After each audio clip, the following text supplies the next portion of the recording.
Steve Morgan here for Fishing Monthly Magazines and Tackle Junkie, and I'm here with Chris Firkin from Black Magic. And Chris, I've seen on the wall a little product here which is going to be very exciting to Australian anglers. What is it, and can you tell us all about it? This is a Spinsect, mate. Basically, bottom line is it's a very, very small lure with a lot of weight. So if you're fishing in deeper water, fishing dams or fishing around weed edges, especially in a boat, for trout especially is what we use them for at home. Yes. Deadly on trout. We've got some fantastic fish. We've already caught on them, proven they perform.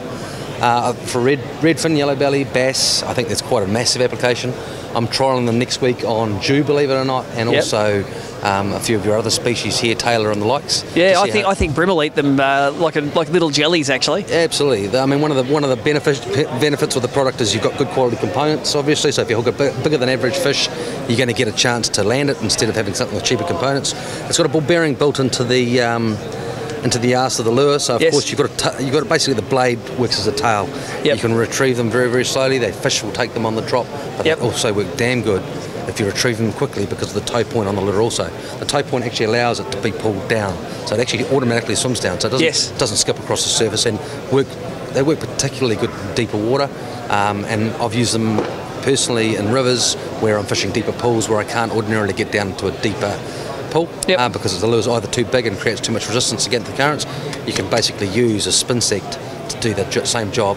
Being smaller means there's less resistance in the water, and of course trout love smaller lures. Also the bigger lures. So. In Australia, we're very familiar with the blade style lure, and we're also familiar with the tail spinner. And this looks like a tail spinner and a blade have mated. Joined together. That's it, and out it comes. Now, I go to my tackle store and want to buy one of these. They're not expensive, are they? No, mate, out of control. I mean, $9.99 you can get yourself a Spinsect for. Great value for money. Two sizes? Yes, there's a 6 gram and a 12 gram in weight. So if you are fishing shallow water, you can get away with the 6 gram, obviously. But if you're going deeper, the 12 gram. I've also found that as obviously on the drop, fish love them, but on a high-speed retrieve, they really go stupid. Yeah, you can throw out and just burn it One, especially if you've got a lot of snags around and you want to avoid the snags, you can avoid them and they still perform. And that blade goes out of control when you retrieve it. You have to see it to believe it. Now, one more thing, if I want to look it up on the internet and do some more research into the Spinsect, where do I go? Best thing to do is type into Google Black Magic Tackle, and it'll come up, and then just go straight to our website, and away you go.